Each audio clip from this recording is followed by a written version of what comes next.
Remember when Monday mornings were like this?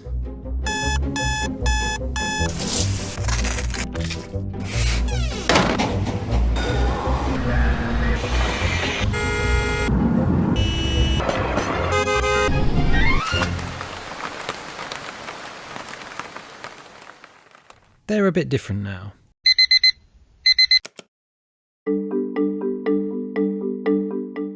While those of us lucky to be working are now doing so from a spare bedroom or a kitchen table, the coronavirus has forced a sudden and mostly successful pivot to working away from the office. While the circumstances are unwelcome, there are some benefits to this style of working. You have a more content workforce, a more motivated workforce, and also a more productive and efficient workforce as well. So when the coronavirus is behind us, will our workday ever be the same again?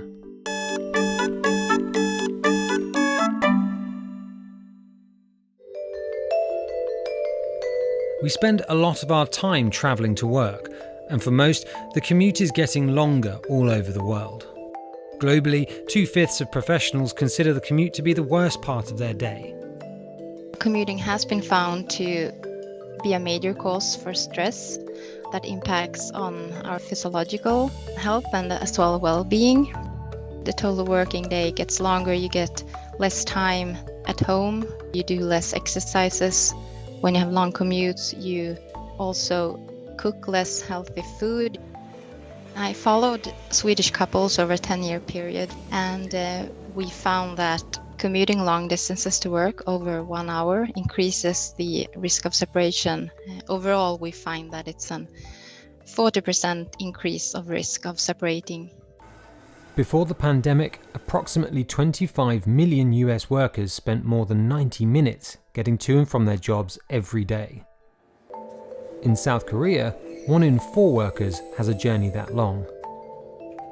One of those people is Park Jong-han, a manager at a major telecoms company. Basically, I throw away 3 hours of my daytime just to get to work and to come back home. Since February, SK Telecom has instructed its employees, including Yong-han, to work from home, or if suitable, to work from smaller local offices in the surrounding neighbourhoods of Seoul. One of the mobile offices. If I walk, it takes about 15 minutes. I truly appreciate the time. And it actually comes back to motivation to work harder. It's not just time, it's a very quality time that I spend. Instead of, getting stuck in a bus, get stuck in a traffic somewhere, it cannot compare. The amount of time that I spent with my family really increased. During lunchtime, I can have lunchtime with my son. Have you just shortened your hours and you're able to go and, like you said, exercise more, or do you find yourself working more as a result? Because it's been too long, I totally forgot about it. But in the very beginning, when this program started, I was exhausted, actually, during the first few days, because there's no place for rest, right? Because I need to work anywhere, wherever I go. My mind was always on work. And when I talked to the teammates, they actually felt the same in the beginning. But after a few weeks, I think everyone found their own way to work. And now I know how to adjust, myself into, work mode versus, rest mode and so on. So losing that journey into work could be good for us. But research claims our commute can also provide us with a means to separate our personal and professional lives. And in a world of 10-second bed-to-laptop commutes, that's a chance for some me time. But while journey times were already generally on the up, more of us were actually starting to commute less, thanks to a relatively new trend: flexible working. Increasingly, we have seen people remote working from lots of different locations. There has been a reluctance to encourage flexible working, perhaps because managers see it as a loss of control. It can be quite difficult to manage people who you don't necessarily see on a day-to-day basis. There might be concerns around efficiency or productivity. And is that a bit of a myth, or is any of that borne out in fact? What we found is that productivity can actually improve as a result of flexible working, and there isn't necessarily any impact upon the business if it's managed effectively. There's quite a lot of benefits. There is an opportunity for workers to have more autonomy over their scheduling, over when they work and where they work. And when people have that degree of autonomy, it does lead to a workforce that is happier. You may have flexibility over the time that you have to go into work or the time that you can come home, so that you're able to avoid rush hour traffic. And if you're working from home a few days a week or completely at home, then obviously you can avoid the commuting altogether. And there's also benefits for employers. A study by Harvard and New York University found that for those working from home, the workday is 48 minutes longer, probably replacing that time you spent commuting. There's significant benefits for organisations that are able to manage these kind of processes effectively. So what actions can organisations implement to harness the power of flexible working? They need to have very clear processes and procedures around operating flexible work so that everybody has the same expectations. One department allows the majority of their employees to work flexibly, and another department, which is led by another line manager who has a different view, then you might find that flexible working isn't as supported as much. You need to treat people consistently and in a fair way, but you also need to recognise that there can be individual differences in how people adapt to flexible working. It will suit some people, but not others.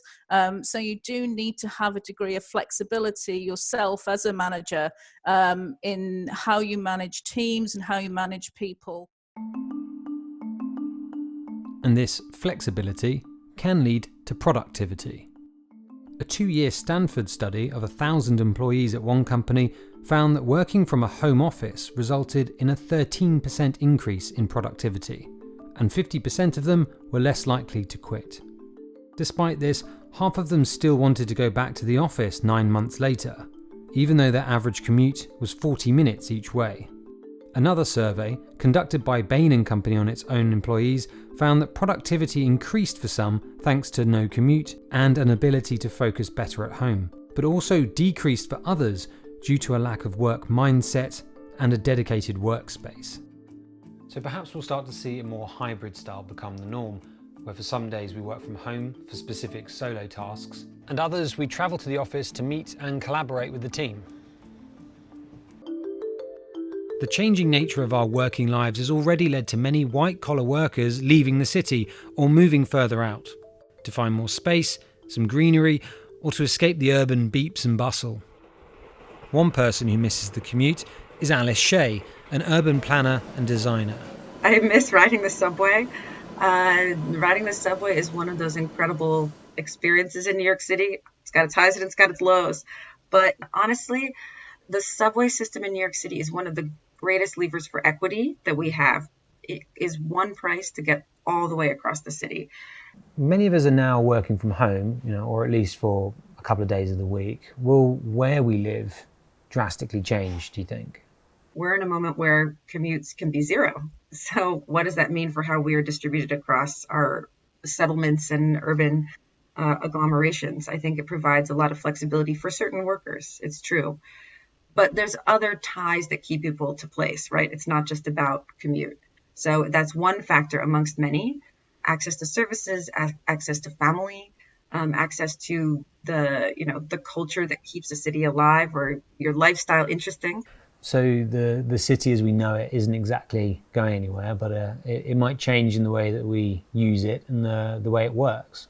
Our street infrastructure and streetscapes can be reconfigured in a time of social distancing when we're understanding that private cars may not be as essential as we thought they were. We posited that if you took the streetscape in Manhattan, which is equivalent to 4 times the size of Central Park, reconfigured it in a way that actually looked at streetscapes as being about space for mobility and distribution at a bigger scale. So how do we actually decrease the number of private cars, and what are the opportunities that come with that? So increased space for pedestrians and walking, more effective distribution systems. Buses could run at least twice as fast, getting people around the city in an equitable way. The transformation of the way that we use our streetscapes could also enable better delivery of urban systems. Is there an opportunity to build more equality in cities? You know, key workers, for instance, who aren't doing jobs on a laptop right now, they have to be in those areas, don't they? You know, no matter what. I mean, you bring up a great point. Service workers, essential workers, they are geographically bound. Mobile healthcare could be distributed more widely, more equitably, particularly if there's government and public drivers behind the way that is distributed. We're also seeing massive changes in the way that retail is happening, right?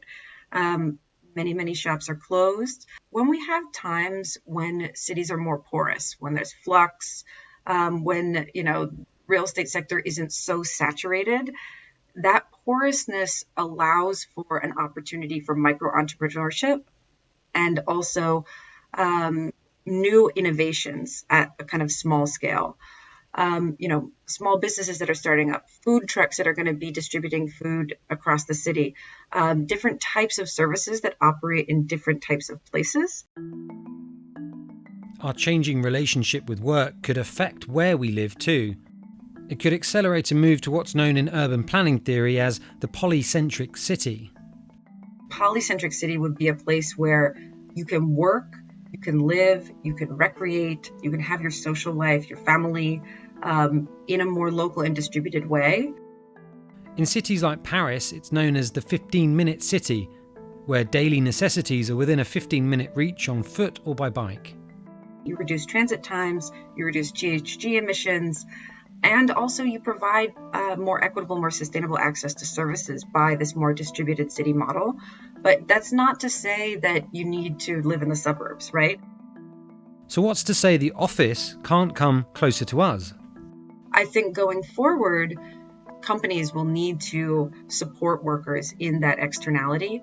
And it could take many forms. Does everyone want to work from home? No. Some people like going to a place, commuting. How are companies that usually would say, come to our main office? Oh, now actually we have a set of sponsored co-working spaces across the city that are closer to where you live and can decrease your commute. And maybe you go to those spaces 3 days a week and you come into the office too. I think we're going to see a whole range of new types of work as people have gained confidence in the efficiency of work from home during this time. Since the virus outbreak, serviced office brand Regus has already seen a surge of more than 40% in activity in New York City commuter hub Southern Connecticut. In the UK, house builders are seeing developments outside of London driven by a change in home office working. While experiences and jobs vary all over the world, many workers have come to expect change. More than 90% of people in a recent survey said they wouldn't return to the office full-time after COVID. There's reasons for employers to embrace the change too. Some already are. Twitter and Facebook have said the switch could become permanent for large parts of their workforce. The COVID-19 pandemic has sent shockwaves through the world of work. Having an on-off relationship with the office could make us happier and more productive, while also helping the environment and making our cities more livable.